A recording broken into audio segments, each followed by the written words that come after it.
If you've been with me for any amount of time, you'll know that I love solar-powered devices. My house is solar-powered. We have a Generac system. I love to be off the grid. And another way to save money is to get solar-powered lighting and solar-powered security cameras. And that's what we have here today. So let's talk about it.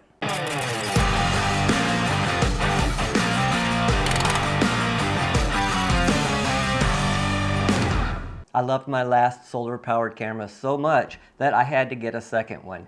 This next solar-powered camera by Codnida is very similar to the last one that I did, and if you didn't get to check that one out, it's becoming quite popular, so please check that out if you will. And you're not going to see much difference for this because they're primarily the same thing.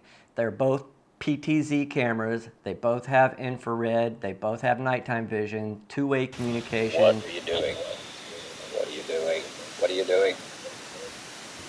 They also have alarms that can notify neighbors. Each one of them has motion detection, which is very good at notifying me through my phone, through the app that we'll talk about here in a second. So when everybody comes over or something, I'll be notified that they're here, and then the Ring doorbell will notify me that they're here, and then they ring the doorbell, and then I go answer it, and I've already seen who it is, and blah, blah, blah, so I can act surprised when I need to or when I don't. One of my favorite features on both of these cameras is the PTZ features, and that's the pan, tilt, and zoom, because I can actually manipulate the camera wherever I want to be looking around my yard, and that's very convenient. And they both have motion detection lights, so if anybody walks by the camera, the light comes on. So there's very few places on my property that you could walk around and something doesn't all of a sudden pop on and let you know it's there and you're being watched. I just need to know who's there and if I can recognize any details in the image. And speaking of recognizing details in the image, they're both 2K cameras, so you get a really good 3 megapixel video and photo opportunity with these cameras, so they're fantastic.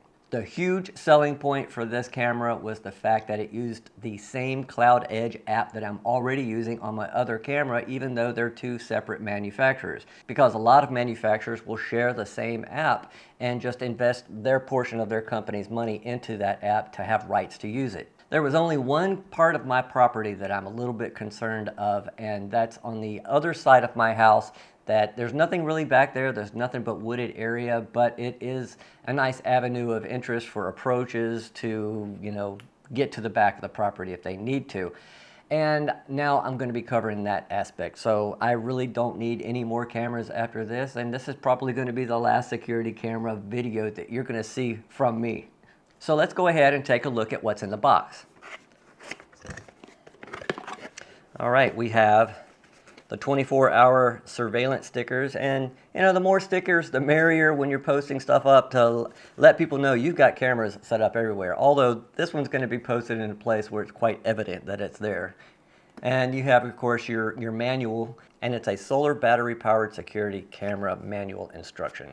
So it's going to have everything that you need to know to connect it to installation, but trust me, the installation is very simple, and we're going to walk you through that real quick.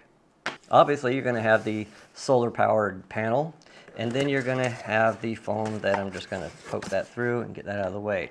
Almost feel like a veteran doing this now because it's very similar to the last one that I put up. And we'll go ahead and pre-package it and get it ready to go for you, so when we plug it in, we're good to go. So there's the solar-powered panel. Here's the camera itself, and it's got all the pre-packaging stuff on it, the stickers everywhere, which we'll take care of. And we also have place for a micro SD card. You have a power and then a reset button underneath this tab, so it keeps everything nice and dry. And I think I have a 64 gig chip in my other one that when I set my app to record whatever I'm looking at, it'll just save it to that card and I can go get it later, or you can save it to a cloud. Now I did get the subscription for the cloud for these apps because I want to be able to access that footage from other places if I'm not at home. So you have the pan and tilt zoom features. And I don't want to overstretch them because I want them to activate on their own. And there's a speaker on the back, so you can hear very clearly whether or not you're talking to someone or you set off the alarm or whatnot. And then you have the two lights on the front, you have the infrared reader and the motion detection. So there's a lot of features on this little camera here, and I think that they're well worth their money. And at $80, like I mentioned, this is going to be key. Okay, micro USB to USB-A cable in here. You have a mounting clamp that says up on it, and we'll set that to the side. Mounting screws.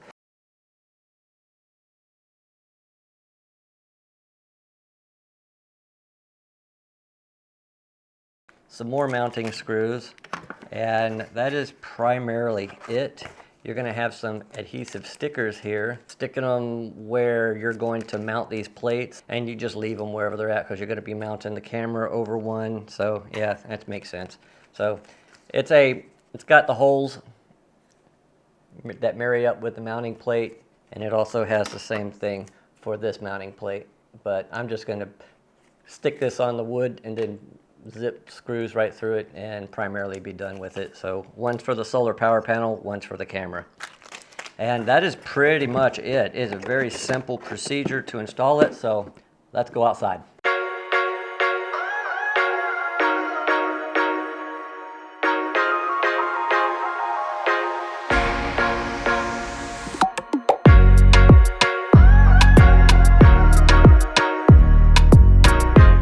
Installation is such a breeze. All you have to do is, after you've got your card inserted, you hit the reset button. There's a power button and a reset button underneath this little tab that keeps the moisture out. All you have to do is open up your app, and then you hit the little plus sign, and it says battery camera. So you just click on the battery camera, and it'll say press power button to start the device. We've already done that, and if it'll say it needs to have a red blinking light, and wait for the flashing red indication light, and then you hit next after the blinking red light, and you have to find the 2.4 gigahertz Wi-Fi signal. We need to scan the QR code with the device about 5 to 8 inches away from the camera, and then you heard the little whistle, and there's the camera. It says add successful. Click next. Put camera and phone in place of installation. Press next to enter network diagnostics. And look at there. There's a slight delay. Slight delay. Don't talk back to me. What? And then we hit next, and we are done. Then you can add it to your home network, and I'm going to add it to backyard, and done. So now I have this camera set up, and I also have my other one on the other side that's facing my driveway.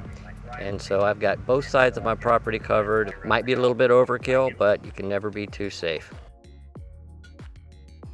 Since I'm about to upload this to YouTube, it is the 29th of September, I went to Amazon and I checked the prices, and it is still $79.99. So hopefully I was a little helpful on helping you make your decision on what type of security you want for your home. And if you haven't already, please make sure you subscribe, hit the like button, notification bell. I've got a lot of content coming up here in the next few weeks, and I really appreciate you watching. So I will talk to you all next week.